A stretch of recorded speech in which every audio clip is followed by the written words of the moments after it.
नाही तुम्ही थांबा दादा.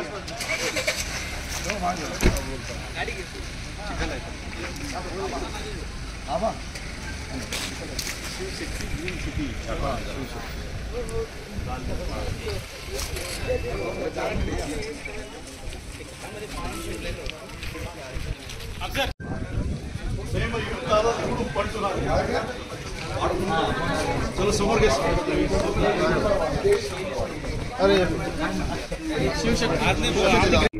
की फक्त जालना शहरातील ब्लू लाईन आणि रेड लाईन जे पुढे नाले नद्या याच्यावरती अतिक्रमण झालेले आहे त्यामुळे उद्भवलेली आहे. ही काळजी त्या ठिकाणी राहणाऱ्या नागरिकांनी स्वतःची काळजी घेतली पाहिजे. आपत्ती आली, नुकसान झालं, सरकार आर्थिक मदत करेल, पण स्वतःच्या जीविताची हानी, मालमत्तेची हानी होणार नाही अशा ठिकाणी आपण जरा काळजी घेतली पाहिजे. बांधताना काळजी घेतली पाहिजे, राहताना काळजी घेतली पाहिजे.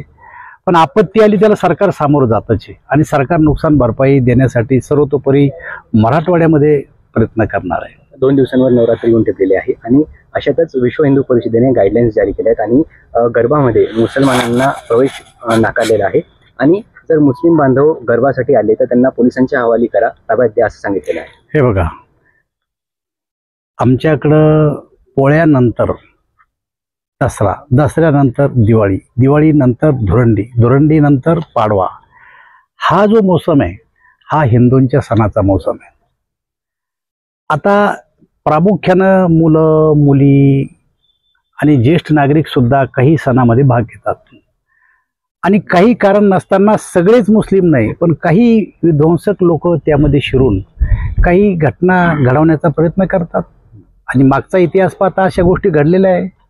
सरसगट आम्ही सगळ्याला दोष देत नाही, पण एकानं केलं तर त्याच्यामध्ये सगळेच येतात. त्यामुळे काळजीचा भाग म्हणून अशा प्रकारचं जर आव्हान केलं असेल तर त्यामध्ये गैर काही नाही असं मला स्वतःला वाटतं.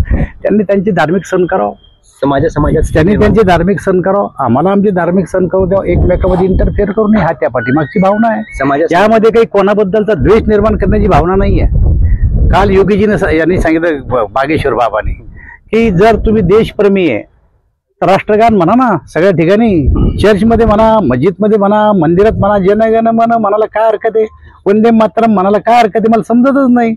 पण जर देशभक्ती आहे ते हे म्हणालाच पाहिजे, त्यालाही ते विरोध करतात. गरबामध्ये नका येऊ म्हणते, नका जाऊ, काय फरक पडतो, नाही जायला पाहिजे. जर मला कुठं बोलवलं तर मी जाईल, मला नाही बोलवलं तर मी जाणार नाही. तुम्हाला बोलवलं तर जा आणि न बोलावता जाता याचा अर्थ तुमच्या पोटात काहीतरी काळ आहे. समाजामध्ये तेढ निर्माण करण्याचं काम महायुती आणि विश्व हिंदू परिषद करते असा आरोप विजय वडेट्टीवारांनी केला. असं आहे, विजय वडेट्टीवार ज्या मुसीमध्ये वाढले ती भावना ते बोलून दाखवतात. विजय वडेट्टीवारावर असा प्रसंग आला तर त्यालाही समजेल काय तर त्यांचे ते विरोधी पक्षाची भूमिका निभावतात पण ती चुकीची आहे. एक शेवटचा प्रश्न, गोपीचंद पडळकरांनी ज्येष्ठ नेते असलेले जयंत पाटील यांच्या विरुद्ध वादग्रस्त वक्तव्य केलंय, त्यांचा सर्व ठिकाणी निषेध व्यक्त केला.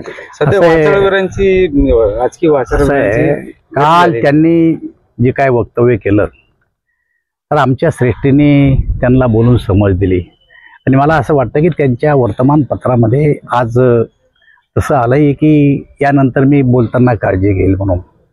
पण अशा वक्तव्य कोणाही, केवळ पडळकरच नाही, कोणी कोणाच्याबद्दल वक्तव्य करू नये. तुम्ही पाहिलं असेल याच्या माध्यमातून मोदीजीबद्दल काय अशा प्रकारचे वक्तव्य झाले नाही, पण जयंत पाटील आणि त्यांचे वडील म्हणजे त्यांच्या वडिलाच्या हाताखाली आम्ही काम केलं, राजाराम बापूच्या हाताखाली.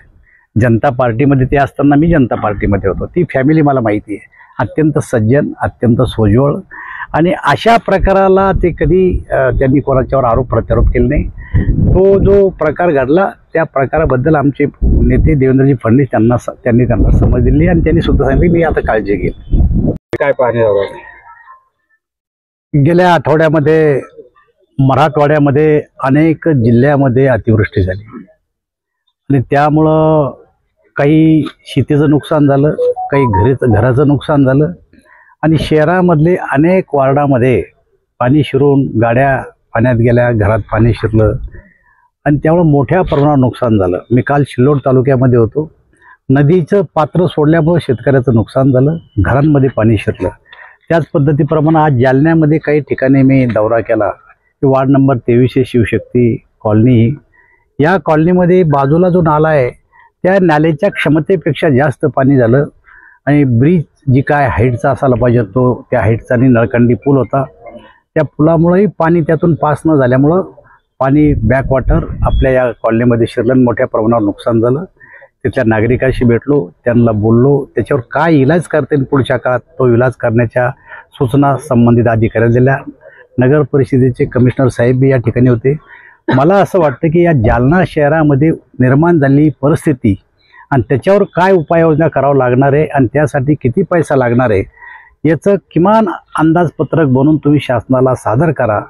प्रसंगी आम्ही जाऊन त्या ठिकाणी शासनाला या जालन्यामध्ये अशी जी परिस्थिती उद्भवली ही पुढच्या काळात उद्भवणार नाही यासाठी आम्ही पैसा उपलब्ध करून देऊ, अशा प्रकारची विनंती मी प्रशासनाला केली. मला असं वाटतं की आमचे नगरपालिकेचे कमिशनर याचा आढावा घेतील, एस्टिमेट बनवतील, शासनाला सादर करतील. आम्ही सर्वजण त्या ठिकाणी जाऊन या कामासाठी पैसा उपलब्ध करून देऊ असं मला वाटतं.